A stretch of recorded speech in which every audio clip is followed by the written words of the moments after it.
and I wear a number of hats. I'm the director of the Institute for the Study of Western Civilization here at Texas Tech, and I'm also president of Texas Tech's Phi Beta Kappa chapter, Lambda of Texas. And we've been here now for 12 years, and we're making a real difference. We have some other members of the chapter leadership here. I'd like to introduce, please. No, it's you. Chris Maloney, please stand up and, nice to meet you. And take a bow. Phi Beta Kappa, for those of you who don't know very much about it, particularly if you're a student and you might eventually get an offer of admission, is the most distinguished and oldest academic honor society in the United States. And to be admitted to Phi Beta Kappa is a genuine distinction that you can carry with you for the rest of your life. You get a key, you can learn if you wish, a secret handshake, but above and beyond all that, if you tell people that you are in Phi Beta Kappa and they have any sophistication at all, they will know that you are a person of unusual intellectual and academic distinction. And I'm told that still helps in life. I think it does. So, every fall and every spring now as well, spring and fall, we go through an induction process. It is, becoming a member is by invitation only, but we go through the transcripts of a large number of very distinguished students. The requirements are a grade point average of at least 3.6, but also breadth of academic interest.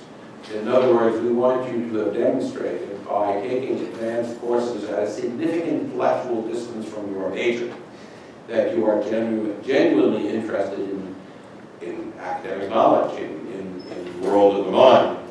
Some of you may be business students, so I should say that admission to Phi Beta Kappa requires the completion of a liberal arts or science major, but if you have a double major, that may still be possible for you, or if you're in the liberal arts and sciences, and I know we have some history students,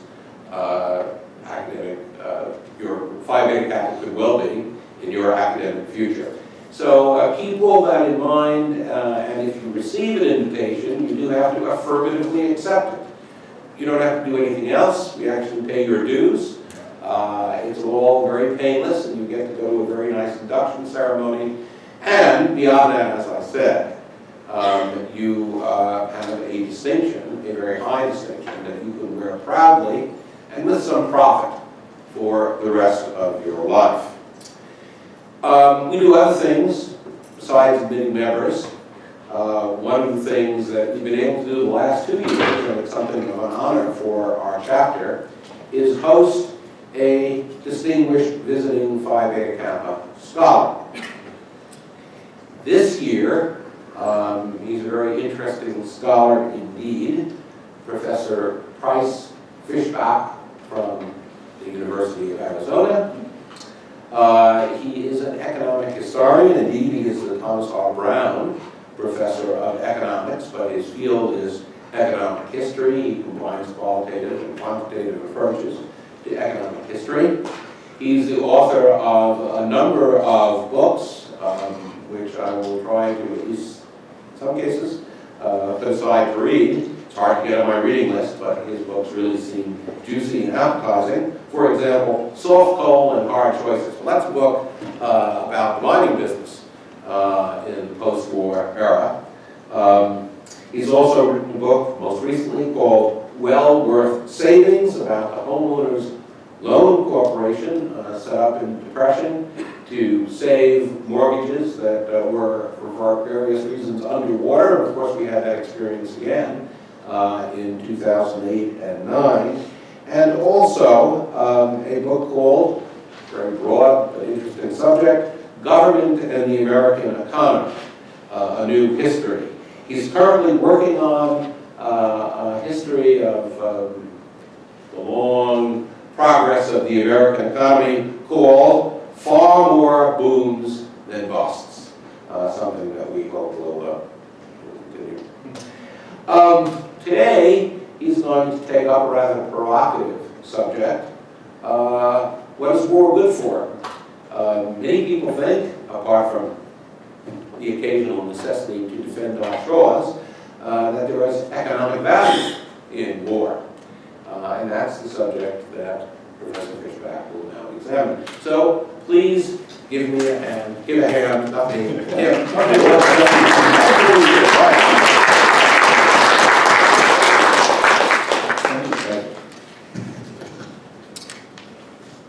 So essentially, just to start off, I want to let you know that the theme of the talk is associated with the famous economic historian of Motown, Edwin Starr.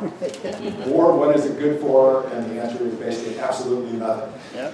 So we'll dance out to Edwin Starr at the end of the talk tonight. So, okay, so the basic idea here is to talk about the economic impact of war and to talk about the relationship between war and the economy and what was going on. And so most of the talk, I'm going to focus on World War II. The reason I want to talk about World War II is when I was growing up, and in a lot of history textbooks and a lot of other places, they talk about how the war was a great thing for the American economy. Brought us out of the Great Depression, did all these other kind of things like this. Well, my thesis advisor was a gentleman named Robert Higgs, who was at the University of Washington. And Bob wrote a series of articles in early 1990 and then up until 2002, where he actually challenged this notion. So a lot of the things I'm going to talk to you about are based on what Bob's work is. My work is primarily on the New Deal and on the Progressive Era. But I have some twists on it that Bob did not do. And so I want to present this because I think it's a very important feature because still a lot of people think that wars are good for the economy. And I want to point out why World War II, which is said to be a good war, they said that we had more guns and butter during World War II, and Bob challenged that. And I want to make sure you understand what was going on there. And then hopefully it'll lead to a lively discussion after I finish, and we'll go from there. So basically what the real basis of this talk is to say, we're in the middle of a war boom during World War II where we were producing huge amounts of things. But this was a sacrifice for the American public. Because we're producing huge amounts of stuff, but it's not huge amounts of stuff that we're going to use to do what we normally do and how we normally live. It's stuff that we're going to use to go and it's going to get blown up or used to blow up other people in Europe or in Asia and various other places around the world. So, in a lot of ways, this is a very, very, you read about, there's a recent book about the Arsenal for Democracy talking about the expansion of output during the war and stuff, and it is incredible. I'm going to describe what it is. But I'm also going to point out that this had a huge opportunity cost. And what that meant was we didn't do a lot of other things that we could have done. So, what I'm going to suggest to you is that here's the various problems. It destroys people.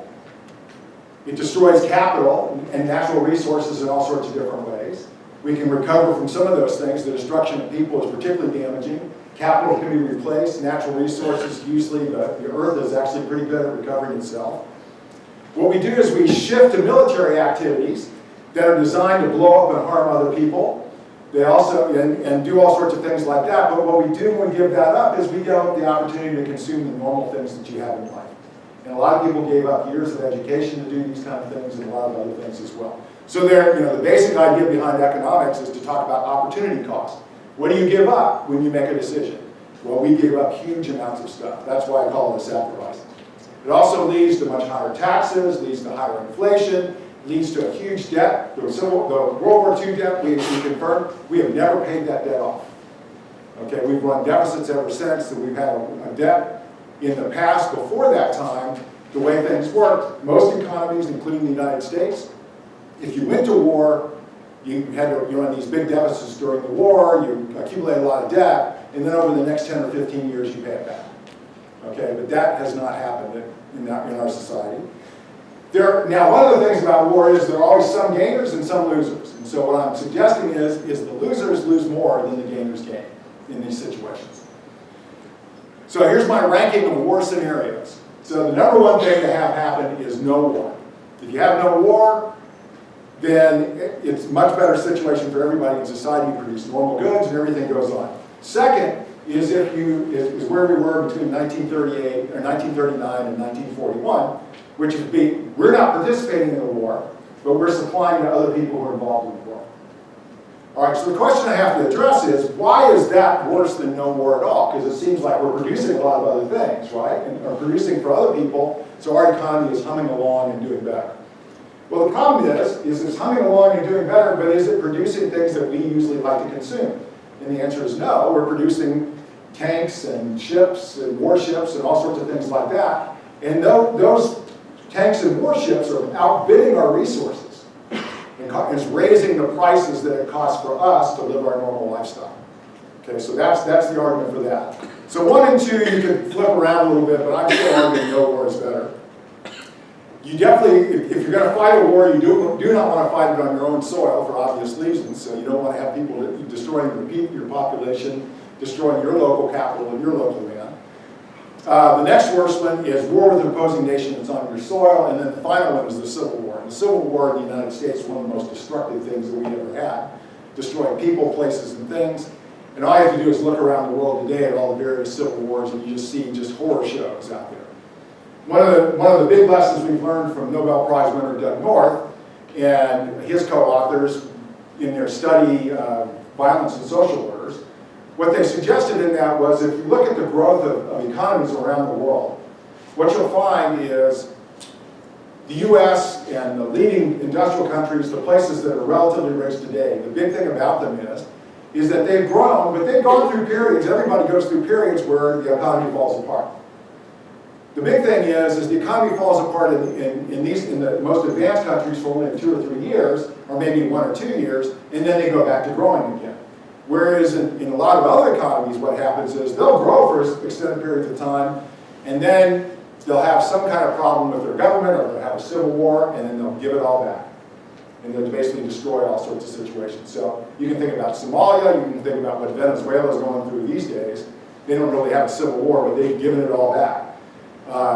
Various places around the world, Ghana and Rwanda and all sorts of places where they've destroyed themselves by having civil wars. Okay, so here are the World War II myths, okay? And so Seymour Melvin was among many people who have written textbooks where they said, look, we had more guns and more butter. The American people never had it so good. And I'm going to show you all sorts of statistics and stuff to suggest why that's not true. World War II brought us out of the Great Depression. I can tell you that during the Great Depression, this is what I really focus on, is the Great Depression, we reached the level of GDP that we had in 1929 in 1937, which is several years before the war. Now we're not back on our normal growth path yet. In per capita terms, we reached per capita income levels in 1939. But we have a relatively rapid growth in 1939 and 40 and 41, partly because of Lend-Lease and providing some war goods for others, but that's a pretty small part of it. We're actually back very close to our long-run growth path in 1941, just before Japan destroys Pearl Harbor. So if you're talking about bringing us out of the Great Depression, in some ways it does some things, however, but we're pretty much out of the Great Depression before we get involved in the war. And then one of the big arguments everybody talks about, and hopefully this is true for the near future, large deficits served as a major stimulus to the economy. Okay, so we're going on a path where we have large deficits coming down the pipe, but the large deficits we're running during the war, or wherever, we're building up these deficits, we build up our debt, and so the reason the large deficits don't necessarily stimulate the economy in the normal sense of the word is because of the things we're producing. Okay, so let me move on. So the standard, why do people say these things? And here's why. The traditional statistics you look at, it makes perfect sense you would say this. So all you do is look at the traditional statistics, look how much we produced in war, and you'll go, oh, wow, Fishback's out of his mind. And so, well, okay, I'll be out of my mind for a while. So, civilian unemployment. Civilian unemployment drops from 9.5% in 1940 to below 2% in 1943. Now, the 9.5 is a little deceiving in 1940 because that includes work relief workers. And so, if you take out the work relief workers, it drops down to about 7%, somewhere in that neighborhood.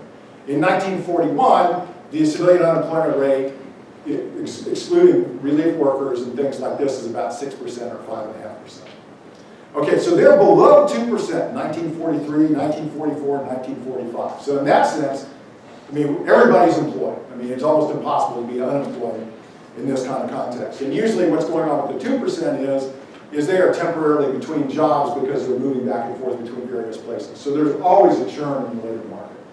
In the typical labor market in the United States, 9 million people lose or gain jobs and 8 million people lose jobs during that same time period. So the net gain is about 1 million people. So there's a huge amount of churn always going around in these things, and so that's where the 2% would come from. Real GDP per person peaked in 1944 at 67% higher than the 1940 level. Okay, so, the reason it did that is we're producing a lot of war goods, and I'm going to show you how impressive it is. We did not reach that level of real GDP per person again until 1953, which was during the Korean War, where we're back fighting again. Not nearly so intensively, but we're actually fighting again. We don't get to the peacetime version of it until 1955. So in terms of just pure output, and not discussing the composition of output, World War II looks great. Now, also, households saved a great deal, and what I'm going to show you is households saved a great deal because they couldn't buy anything. All right, stock prices and corporate prices rose, and as the Allies began to win, optimism pervaded America. Now, one thing about this, too, there's a difference in being unemployed and being in a situation where you're fighting a war but not consuming it either. And so the one difference is at least you've got a purpose that doesn't lead you to be depressed all the time. Whereas if you're unemployed, you don't know if you're going to become employed again. And so in that sense, whatever, being in the war is better because you have a purpose. There's a real reason why you're suffering and sacrificing in those situations. Whereas if you're just unemployed during a peacetime, then you can't understand why you're making this, or why you're being forced to sacrifice in this way. All right, so what did we produce? 40% of GDP was devoted to the military. All right, and so before that time, about 2% was being produced for the military. All right, matter of fact, we went through a long stretch after World War I where we just did not produce very much at all in terms of war production and things like this. They 17 million rifles, 80,000 tanks, 41 billion rounds of ammo. All right, and 4 million artillery shells. It's just incredible what they did. I mean, you go there and you look at what these war plants did, the production that they did. Now the thing though is they're not producing other things. Okay, it's a command economy. This is not a normal market economy. So when people talk about deficit spending and talking about how successful World War II was in terms of deficit spending, they weren't dealing with a normal economy. They were dealing with a command economy where the military had control over anything that would allow it to work through the war effort. Okay, so in that sense, the military always had priority. And so what happens is the military has the first choice. So instead of producing automobiles, General Motors and Ford and the major automobile producers are producing tanks. Or they're producing all sorts of different types of engines. The people who are producing washing machines beforehand were producing anti-aircraft mounts. Okay? The military had the first claim on fuel, clothing, food, just about anything you could name. And as a result, we ended up with all sorts of rationing going on during this time frame as well. There was a complete absence of many goods. There were no new appliances, no new automobiles. You were telling me today just about how they were dumping all those cars and trucks at the end of the war, which seemed insane, right? Well, those things were being produced for the military, where for some reason they didn't want to bring them back to America. All right, so if you tried to buy a new appliance, you'd forget. If you wanted to buy automobile tires, there's no way. You had to have retreads if you wanted to do that. And even the retreads would probably, it'd be hard to get the rubber to get that as well. You had to shift away from natural rubber and all sorts of other types of rubber to do things. There were no radios, no appliances. Everything along those lines was war effort or orientation. A lot of clothing. You couldn't buy a lot of fancy clothing and things like this because they had to produce clothing for the war effort. All right, there's rationing of items. And I'm going to come back to what the rationing was. And then one thing that a lot of people don't appreciate enough is just how costly it is to make the conversion of a plant from producing normal goods to producing war goods. You know, think about a typical plant. It's not easy for them to convert, just like a GM to actually convert from making one car to a different kind of car, which actually can be on the same platform. It's costly to do that in the course of the year. Think about having to redo this to produce something that's almost entirely different from what you're normally producing. And so that's very costly, and they have to do it going into the war, and then they have to do it coming back out of the war as well.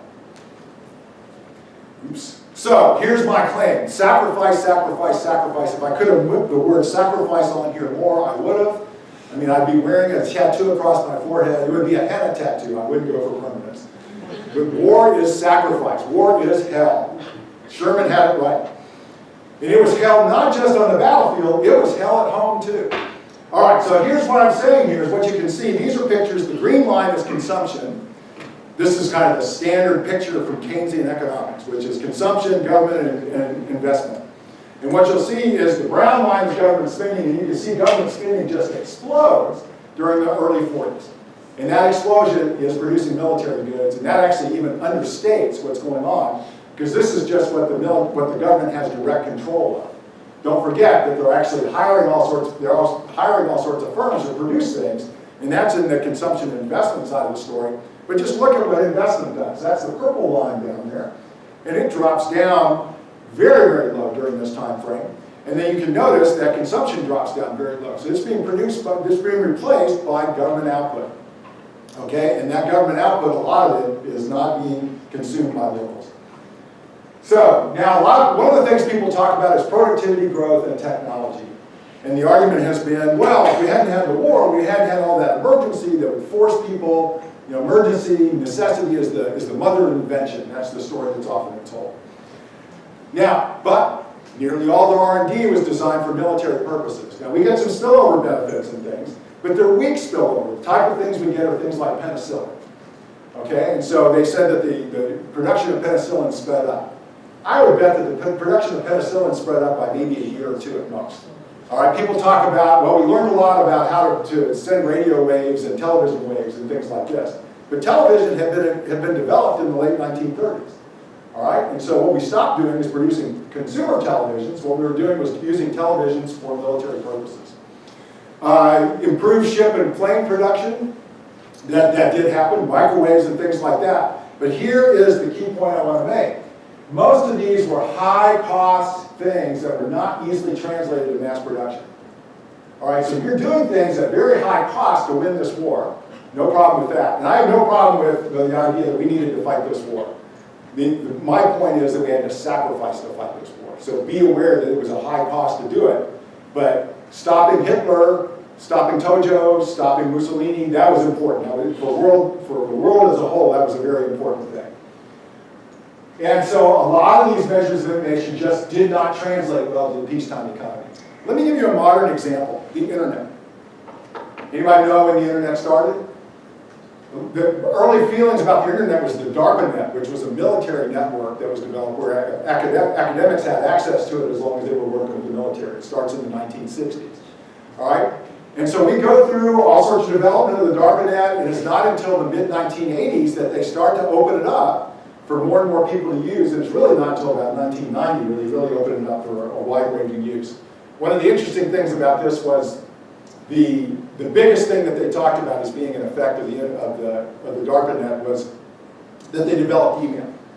So one guy made a joke, who knew that the killer app from the military DARPANet was going to be email?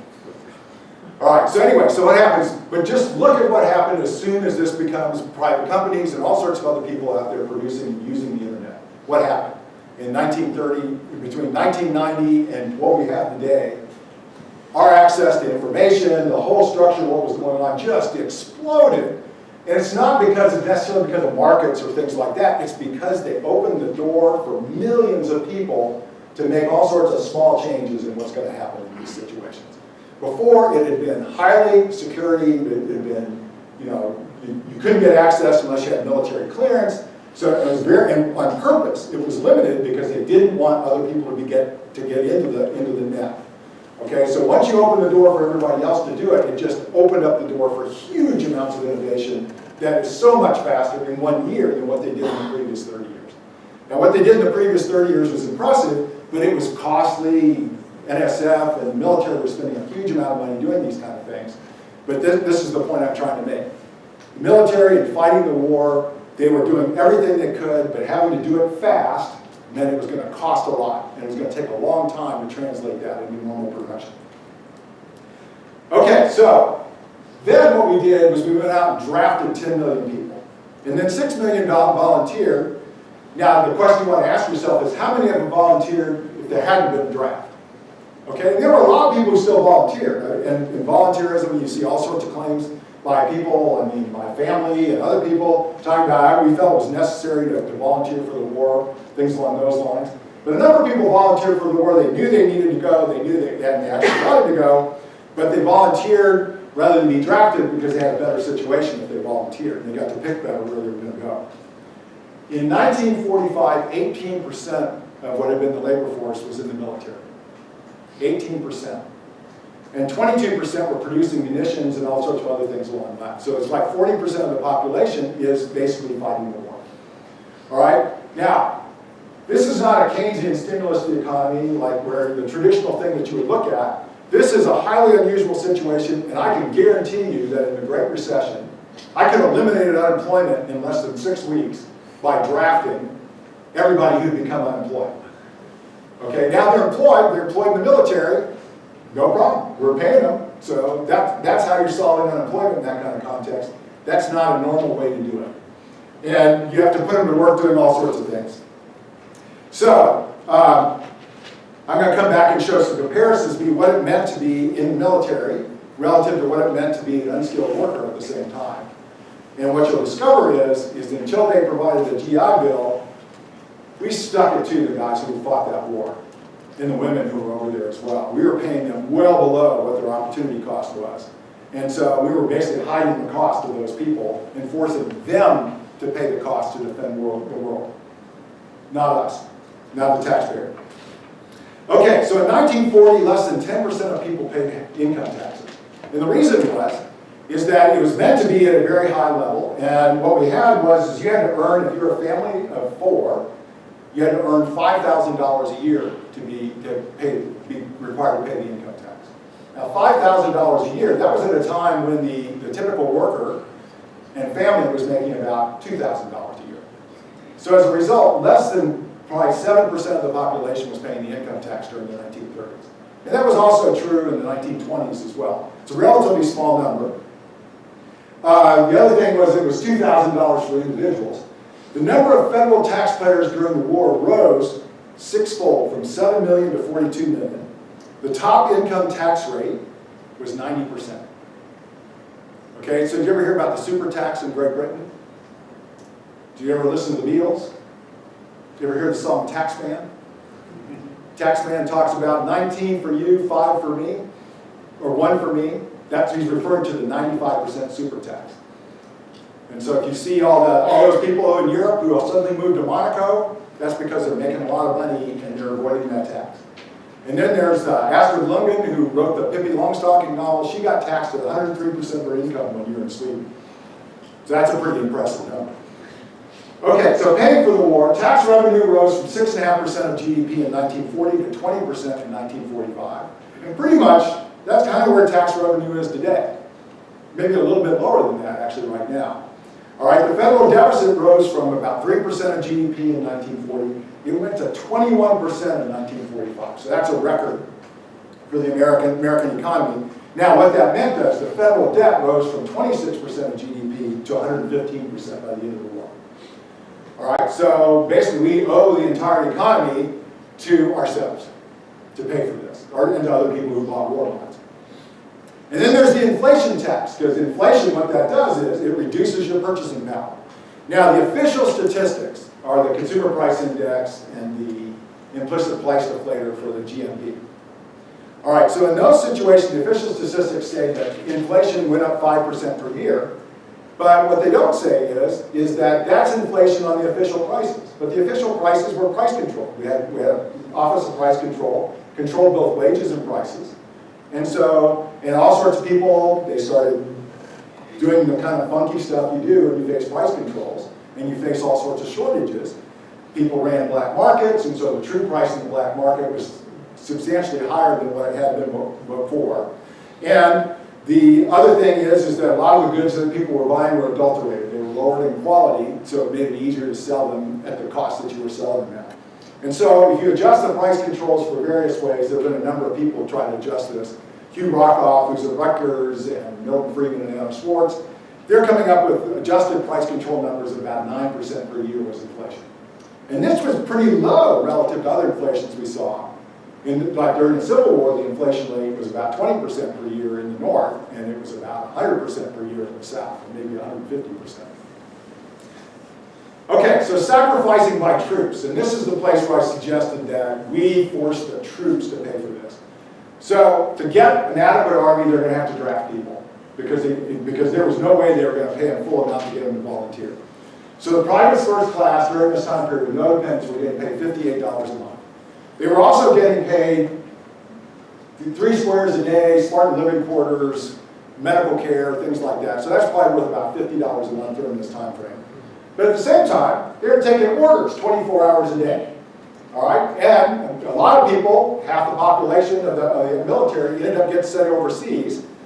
And if you fought on Iwo Jima, or you fought in foxholes in Italy, or in France, or in Germany, and all these other places, you're fighting those kind of things, you're putting yourself in harm's way. So they gave you a little bit of combat pay, just to give you, pay for that kind of stuff, but it wasn't nearly enough to offset the true dangers that you were facing.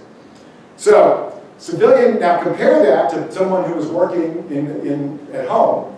The civilian unskilled worker was being paid $184 per month, so probably about $60 to $80 more a month than the military person was, and not taking orders 24 hours a day, and not being sent in harm's way. All right, so did we treat those people properly relative to the true cost of what they gave up? I mean, this is a low estimate of what those people were giving up, because there are a lot of skilled people who went into the military. All right, so those people have been earning $300, $400 a month and things like that, and yet they're still getting paid these relatively low amounts. So no wonder we needed to give them the GI Bill, because we had totally screwed them during the war. All right, and so after the war, we've got to put them in a place we've got to help them, because and even if you take into account all the money spent on the GI Bill, we did not reward these people nearly enough for the sacrifices that they made in these settings. So those people are sacrificing. So what about the people at home? Well, actually, we haven't finished with those people we're sacrificing. 400,000 people were killed. A lot of those people weren't necessarily killed directly by bullets. A lot of them were killed by disease and a number of other things like that. 670,000 people were seriously wounded. You read stories that people tell, you read the diaries of people, if you ever saw World War II, the Ken Burns documentary, you listen to people talking about what it was like to be in those foxholes. One guy's describing how he had an extra pair of socks that he tried to keep dry by hanging around his neck when he was in the Battle of the Bulge and things like this. And so the problem is he was sweating around his neck too. But with the regular socks, they got wet. And then all of a sudden you had all sorts of problems with trench foot and all sorts of things like this. If you're fighting in the Battle of the Bulge and during this winter time and going like that, you're in danger of all sorts of forms of frostbite. You might lose parts of fingers, lose all sorts of things. And so this was horrible. And then don't forget, for each death or severe casualty, the horrible experience for family members and those around them. So think about how many people, if you think about it to yourself, did you know people who fought in the Iraq War and Afghanistan? And did you talk to them afterwards? And did they really talk about their experience? Or when you're talking to them, they have this kind of vacant stare about what was going on. So they've seen things that they've never seen before. And the horrors of war, I mean, you always see these things. These young men who don't really know, haven't really seen it, have been watching all those goofy movies that make war look exciting and make it look like this is something I want to do. I'm a hero if I go fight this war. And then they suddenly get in the middle of it and they discover that this is, they're seeing people blown apart next to them. They're seeing their best friend cut in half in these various areas. And they're looking at themselves, and they've been sick, and they've been doing all these things for all this time. And then they come home and they go through all these nightmares. They see the same things over and over again. So these people sacrificed in so many ways that we can't even describe and can't even do justice to. Now, another thing that happened too was they lost education time. The modern statistics suggest that if you go to college in the United States, if you have a college degree as opposed to a high school degree, the present value of your lifetime earnings are somewhere about $700,000 to $1 million higher than they would be. Okay? Now, you can tell the similar types of stories back in the 1940s and stuff. And if you lose 2 or 3 years of education, you don't graduate from high school because you're in the military, then you're reducing your lifetime earnings as well, because it's hard to make that up. Even if you go get an education 5 years later, you are still losing that time in between. And given the kind of things you've gone through or whatever, it also kind of reduces your ability to learn in a lot of these different situations. I have a former student, Taylor Jaworski, who's now at the University of Colorado. He wrote a paper about the number of what happened to education for women, because many women went into the workforce during this period. Rosie the Riveter and all these kind of people. They lost about a year to a year and a half of schooling, particularly for people who were on the edge of high school. And so that year and a half of schooling, a lot of them became mothers and weren't in the workforce for a while. A lot of them actually went back to school in the 1960s and actually went back to school to get higher earnings as a result. And so they actually did complete a high school degree. And they did. Some of them did complete a college degree, but they completed it 25 years later, or 15 years later. I guess I can't. Economists are always looking at A and B and X and all those kind of things. So real numbers. Actually, I should know real numbers. I'm an economic historian, so I'm supposed to stick with those. So, but think about lost earning time, lost education time. So people have tried to come up with estimates of this. So, but I'm going to come back to those estimates in a minute. The official consumption figures. One thing, if you talk to macroeconomists, I had this discussion with Robert Barrow at Harvard. So I'm not sure why Robert Barrow was willing to talk to me, but I had some data he was interested in. So we were talking about this. And one of the things that always convinced macroeconomists that people were actually better off during the 1930s than they were in, say, 1940, was the official consumption figures looked like the consumption went up. Okay? Now the problem is that total consumption goes up, but the population went up too. So per capita consumption basically stays flat in the official statistics.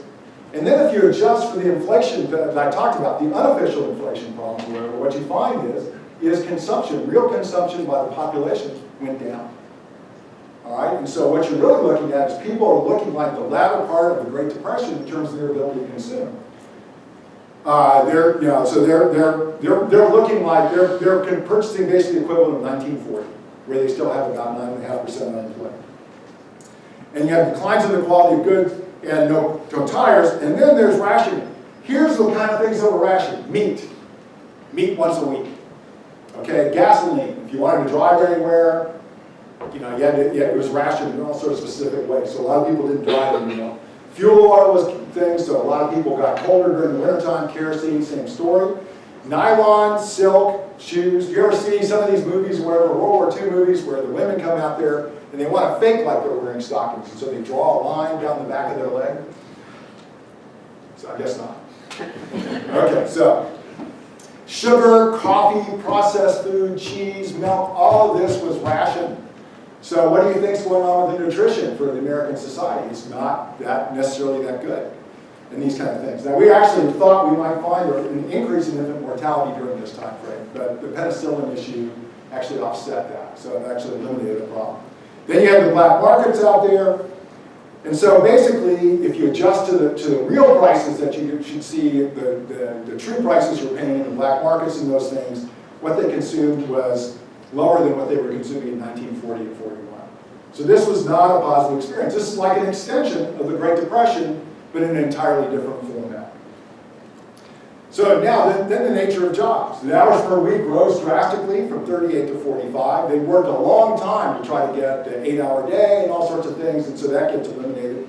Night shifts were more common because we're trying to fight the war, so we need to have people working night and day during these things. And as a result, Taylor and I found in a study that disabling manufacturing industries went up substantially during the course of the war. A lot of the reason for that is you have all sorts of new people in the workforce who are not fully trained in these settings, and so therefore they're more likely to get injured. Teenagers were pulled out of school, women from homes, elderly out of retirement. Pay improved, but I just showed you before you couldn't buy anything. I mean, so think about the kind of toy you would get back in the 1940s. Well, maybe you play around with a rock or something like that. Now, pet rocks were really popular when I was a kid. I don't know if you ever heard of pet rocks or whatever. You paid $10 for a pet rock. You didn't have to pay for a rock back in 1945. You just picked it up off the ground. You may have painted things on it and done things like that. But you can do a lot of interesting things with rocks. And so if you talk to kids who grew up during World War II, they didn't feel this pain quite as much as other people. But they couldn't get candy and a lot of other types of things. But they still played and did all sorts of other things. Okay. Another thing is you often had to migrate to get jobs because a lot of the jobs that they had were in big cities and in manufacturing centers, and so a lot of people who wanted to get jobs had to move to those cities, and sometimes there was forced migration to make sure that they had enough people who were there. All right. Now, why am I emphasizing the United States so much? Well, two reasons. One is a lot of people, I grew up listening to everybody tell me that World War II pulled us out of the Great Depression and that World War II was a big boon for the economy. That's one reason. The second reason is, if there's ever a place during World War II that actually should have done relatively well relative to everybody else, it was the United States. Because outside of Pearl Harbor, maybe some weird thing on a coastline somewhere that we don't really know about, we didn't fight the war on our own territory. And we entered the war relatively late, and we didn't send nearly as many people in harm's way. So let's look at the rest of the world who were fighting in World War II. 20 million people in various armies around the world died, aside from the United States. 40 to 50 million civilians died during this time frame. And probably 20 million were not direct deaths or collateral damage, they were deaths due to disease and famines and things like that. Just think about, look at the pictures you see of German cities and Britain and all sorts of things, and French cities where people went through and destroyed things. So they destroyed factories and farms and homes. There are refugees all over the place. There are refugees all over the place. Plus they're killing all these minorities, including millions and millions of gypsies and Jews and all sorts of people who are kind of the unliked people in Europe during this time period. So you get these just insane people who are running some of these countries who are having running genocides during this time frame. So this war is just destroying people right and left. Okay, so let me stop there for just a second before I go on to the slides. So I would argue that if you added up all the costs of the war inside the United States, what we did was we lost about 1.5 to 2 years of GDP. Okay, so add up all the value of lives lost, the present value of all those people who were injured and lost all sorts of earning power, add up the direct costs and all sorts of things like that. In the United States, we were losing about 1 to 2% of GDP. Probably 1.5, somewhere in that neighborhood. The rest of the world was probably losing that 1 year of GDP. Did I say that? Or did I say percent? You said percent. Percent's wrong. Okay, what I mean is 1 year of GDP. Okay, and 1 to 1.5 years of GDP in America. You look at the rest of the world, they're losing 2 to 3 years of GDP, if you want to add it up in terms of numbers. So percent, I don't know where percent came from. I meant to say years of GDP. All right, and so just think about what that means is you've wiped out the world's economy for 3 years. That's what the war did during this time frame. That cannot be considered to be positive for the economy. For the United States, we wiped out a year's worth of production in that 1 year. So when I talk about the Great Depression was really bad. We produced 30% less in 1932 than we did in 1929. That's the equivalent of wiping out the western half of the United States, west of the Mississippi River. World War II, in less time, wiped out the whole country. So that just does not seem to be a positive experience for the U.S. or for the world economy. All right. Now, what about wartime stimulus? A lot of people talk about we ran big deficits, government spent a lot, and so this is they use this information like a peacetime stimulus.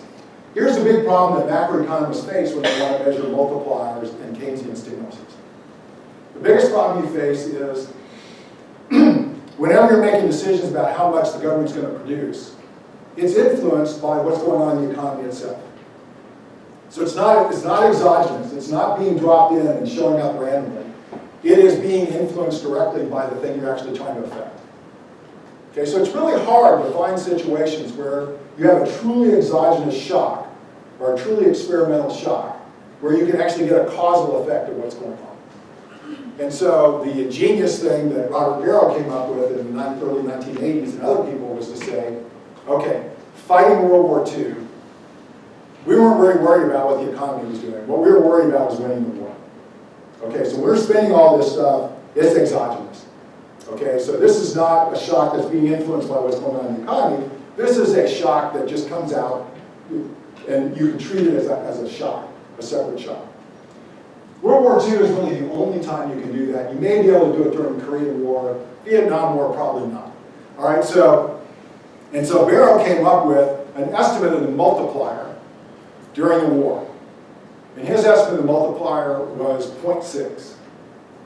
Now, what does that mean? If you have a multiplier of 1, what that means is if the federal government spends the money, $1, income goes up by $1. So basically, it's just a pass-through. Okay, so the government spends it, it becomes $1 in income. All right? But there's also problems with crowding out. And remember what I showed you about consumption and investment before. So what Barrow found during World War II was they spent $1 on this effort in deficit spending and things, and the economy went up by 60 cents. So they were crowding out a substantial amount of private consumption and private investment. And so that's what he's talking about. Other people come up with slightly smaller estimates, some other people come up with bigger ones. All right, but the big question you have to ask yourself, was this a normal economy? Is this really a good description of what goes on in a peacetime economy? And my suggestion to you is no. The reason I say that is the economy during World War II was half a command economy. Consumers weren't the kings and queens that you normally see in a normal peacetime economy. The kings and queens were the military. They were making all the decisions. All right, so they determined if they needed something, they expropriated it and put it into the system. They used prices and they kind of looked like a market system to some extent, but they're running the economy.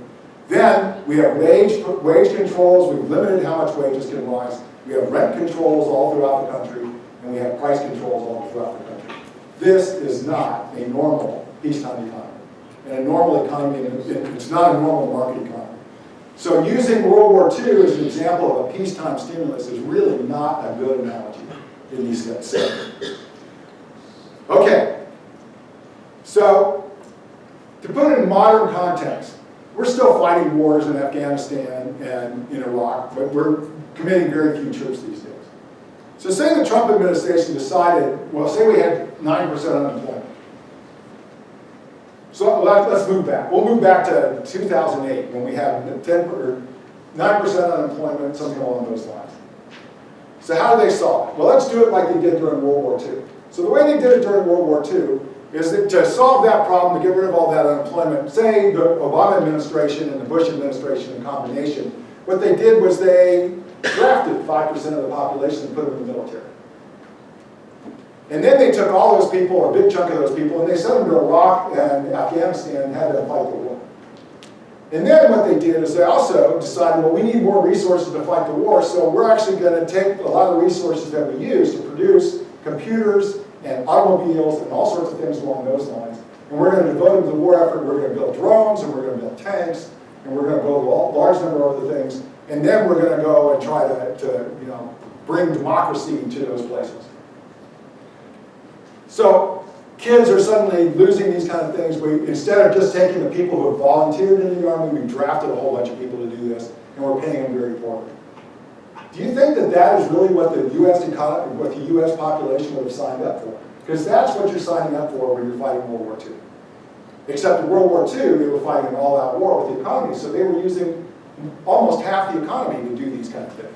And it was necessary to fight this war. So my point is, it was a sacrifice. It was a sacrifice. Okay? And so Bob got all sorts of people. People got really angry at him because they thought, when he wrote these things, they thought he was talking about we should have never fought the war at all. But his point was, this was not normal and this was a sacrifice. It wasn't, all things are great, everything was better, it didn't pull us out of the Great Depression. We were already out of the Great Depression. What it did is it forced us back into something similar to the Great Depression, but with a different set of rules. Okay, so, let's see, I had something back here. Okay, I'll do that. So it was a sacrifice. We remember a boom in some ways. Remember why do we do that? This is the idea of the sense of shared sacrifice. We are sacrificing not just for ourselves, but for the free world at the time. Because if we don't stop them in Europe and in Asia, chances are they're going to come here. It'd be like the science fiction novel Man in the High Castle or whatever, where the Japanese take over the western United States and the Nazis take over the eastern United States, and you have these repressive regimes standing around. All right? Now, some people did fare better during the war than they normally would. Okay, and so in some of those things, this was good for diversity and things like this. African Americans got better jobs than they had before. A number of them moved to other parts of the country, moved into Oakland and moved to other places where they found new jobs, new ways of living. Discrimination was less during this time period. Women worked in industry, discovered all sorts of new roles. I have a paper coming out with one of my former students, Dina Shatnawi, who's at Facebook. And what we were looking at was how much did demand for women workers rise after the war as a result of the war. And so what we found is actually it was really substantial. Most of the research before it focused on labor supply. It focused on whether women wanted to work or not. What we found is that if you look at 1941, just before the war, and then look at 1950 after the war, and measure the change in demand, it was a sizable change in demand for female workers, even after you compare that to trends. So eliminate the trend, the long-term trends that you were already seeing, was like the demand for women in manufacturing was probably about 20% higher for wage workers than it was before the war started. And this has fallen off drastically from where it was in the middle of the war. So in terms of opportunities for women, in terms of demand for beliefs about what women can do for the workforce, World War II did contribute along those lines. But it sure would have been nice to be able to do it in a different way. Now the other thing is, remember, everybody's got savings from the war, because the only thing they can really do is buy housing during the war that exists. And so a lot of rental housing became owned housing during the war, but they couldn't buy anything. And there was this sense of optimism once we started winning the war. When we weren't winning the war, it wasn't looking so good. But you do get a sense of optimism. And so people talked about the Keynesian model. So the Keynesian model, how many of you know who John Maynard Keynes is? Okay, that's good. That's more than a lot of audiences. So Keynes' story with the general theory in the 1930s was the suggestion that the economy can fall into an equilibrium with high unemployment because there are all sorts of frictions in the economy. And so government can help to solve that problem by spending more and taxing less and running deficits. Okay, that's the Keynesian story. So we're spending more, we're actually taxing more, but we're spending so much more than we're taxing that we're running big deficits during this time period. So what did everybody expect after the war? Because by the time you get to 1945, there are a lot of Keynesians in America. So they're expecting government spending is going to fall, GDP is going to fall, and GDP falling means that income is falling, which means that you have less money to consume with, so consumption is going to fall, and investment is going to fall. So that was the Keynesian prediction, and everybody was expecting a major recession right after the war. Now, but there's an alternative prediction, which I've kind of highlighted to you already. Say what was going on was that the government spending was crowding out a lot of private activity. And so what was happening was you just couldn't produce these other things because the government had dominated what was happening. And so you replaced all sorts of other things. Then the prediction is that income may fall, but consumption is going to rise and investment is going to rise. So you can guess what my next slide is going to say based on what the rest of the talk has been. So what happened between 1945 and 1947 after the war? Well, what happens is, look, you can see government spending fell from 156 billion to 40 billion. All right? And so income falls from 355 to 310, but look at consumption and look at investment. Investment, it goes up 2.5-fold. All right? And consumption goes up by 20% or 10% in 2 years. So basically, what everybody was expecting was things were going to be a disaster, but in fact, the crowding out story was dominating everything in these kind of situations. And so this was another big piece of the puzzle that Bob put together around 2000 to kind of describe these things. How am I doing on time? Oh, okay. All right, so the outcome. The defeat of the Axis allies, that was a tremendous achievement. And it's something, in my view, we had to do. I mean, we needed to do it not only for ourselves, but also for the rest of the world, protect each other. Didn't work out perfectly. A lot of countries were freed from the yoke of oppression and things like this, but a number of countries were not. And we ended up stuck in the Cold War. But to do that, it wasn't like we had our cake and ate it too. We lost the cake, and we lost a lot more. We sacrificed an enormous amount to do that. My argument is the U.S. would have been better off if it had not entered the war and just supplied the combatants. But the U.S. and the world as a whole would have been even better off if they never fought this war at all. And so the insanity of war this was a total disaster for the world economy, and it's something that took us a long time to recover from. Some people like to say, oh, well, you know, Japan and Germany, we destroyed all this old capital that wasn't that good, and so we restored the old capital and built new capital. Well, you look at the history of technology, you find that old capital and old technologies often survive for a long time in competition with the new technologies, because the old technologies, they improve them. Okay? And so in that case, whatever, we actually threw away huge amounts of productivity. We gained things, we sped things up a little bit in the aftermath, but we lost so much up front that the costs way outweigh the benefits from adopting new technologies in this. Okay, so I want to talk a little bit about other wars, and then I'll open it up for questions. So the Civil War, a lot of people, there were all these historians that talked about this in the 1950s and 60s. You read these textbooks by Charles Beard and Louis Hacker, talking about how they thought, well, we went through World War II and it was positive for the economy. The Civil War must have done the same thing as well. Well, these are numbers that show you that the Civil War actually slowed things down enormously. Here's a country that's exploding, industrializing, and doing all sorts of things like that, and then we fight a Civil War that slows everything down for a decade. And then we don't really speed up afterwards. So, 600,000 men died in the Civil War. This is far more damaging than it was in World War II.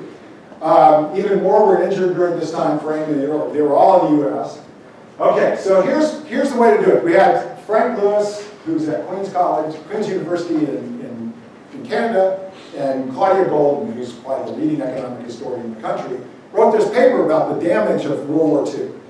And so they looked at government expenditures on these things, and they counted it up in billions of $1860, which, if you put them in today's dollars, I mean, multiply by about 40. All right, so government expenditures 2.3, in the South it was 1. Destruction of physical capital was relatively small in the North, because they hardly fought any of the war in the North. About $1.5 billion in losses in the South. Then you have the human losses, where they added up. Add all that total up, that's about 7.6 million. That was a year's income in the entire United States. So that's what we paid to fight the Civil War. What was the benefit? We got a huge benefit from fighting the Civil War because we freed a large part of the population, and they now have the capacity to control their own fate, at least to the extent that they could do so despite the discrimination they faced. So that was a big benefit from the war, but did we have to do it using the war? If you took that same amount of money, that 6.7 billion, or billions of $1860, here's what you could have done. You could have bought the freedom of all the slaves at 1860 market value. The 1860 prices were the highest prices on record at the time. People talk about how slavery was going to end of its own accord. No way. They were at the peak of prices. You're paying those kind of prices in 1860. You are not expecting slavery to end. You're expecting it to last for a long time. So we could have bought them at these maxed out prices. You could have given each slave 40 acres and a mule, which is what they promised during the time frame. Imagine giving the slaves all that capital and all that natural resources or whatever, putting them in a position where they actually have some resources. And then you could give them $3.5 billion in back wages. So you could have changed the entire start for the African American community to a much better situation than it was before. They could go out and buy education, they could do all sorts of things that they couldn't do as a result of the way the war is. So the big gain was freeing all this tremendous human capital. So it was worth that war in that sense. But we could have done it so much more efficiently if we hadn't fought it as a war. And people talked about manumission and all sorts of things along those lines. And we have had all sorts of manumissions around the world. It just took us longer, or it probably would have taken us another 30 or 40 years if we hadn't done it during the war. Civil War destroyed all sorts of situations in terms of taxes and inflation. And I'll just, let's see, I have one last thing I want to talk about. So I want to talk about war in world history. And so I've got a lot of friends, and there are a lot of economic historians, a lot of economists, and all sorts of other people who've been examining what makes economies grow. Okay, so there are a lot of different features that goes in there. You can talk about the production function. You can talk about who the people are, what their skills are, education levels. You can talk about the nature of capital. You can talk about all sorts of things. But we've had all sorts of countries that have very little in terms of natural resources and capital to start with, like Japan and the Netherlands, who have been very successful. And they've been successful because they traded with the rest of the world. Okay? Now, the vast majority of governments in world history have been run by elites for the elites. By a relative, and so for a relatively small group of people have been benefiting. They've restricted all sorts of things on other people. The way that the internal operation of the economy was something where it depended on who you were. Okay? And so if something was going against you, if you had a problem, you go to court because you were an earl or you were a lord, you were going to get treated well. But if you're a regular person, no, you're not. Okay? Very few countries, and not until the last 200 years, and even a lot of countries not until the last 50 to 80 years, have you had the kind of personal freedom, rule of law, protection of rights, particularly individual rights and also property rights, that you see in modern economies today. Okay? So very few. And so think about why we went to war in most all these cases, including World War I and World War II. Who was making that decision? It wasn't the people who were fighting the war. Okay? It was, you think about the typical kings of England and queens of England who decided that, you know, we had that land over in France and we really need that land back. So we need to put together an army and tax our population at 10%. And then we need to go back and get that 30 acres or 150 million acres that they had over in France, get that back. And then 15 years later, the French take it back again. So, oh, we have to raise another army. First, we're going to go over to Wales and Ireland and practice and tune up or whatever and kill them for a while. And then we're going to go to France and take that land back again. So this is why we're fighting these wars. Okay? And so that just seems insane. It's not for the people in these settings. It's a situation where megalomaniacs and other types of people are actually dominating things. So that's my argument for why war is bad for the economy. And so in the immortal words of that economic historian from Motown, Edwin Starr, war, what is it good for? Absolutely nothing. Good God, y'all. So I'm going to finish with that. And so I'm happy to answer questions or have you challenge me in all these different ways, or hopefully you all agree with me and we can save the world from future wars in all these various areas, from the insanity. Thank you very much.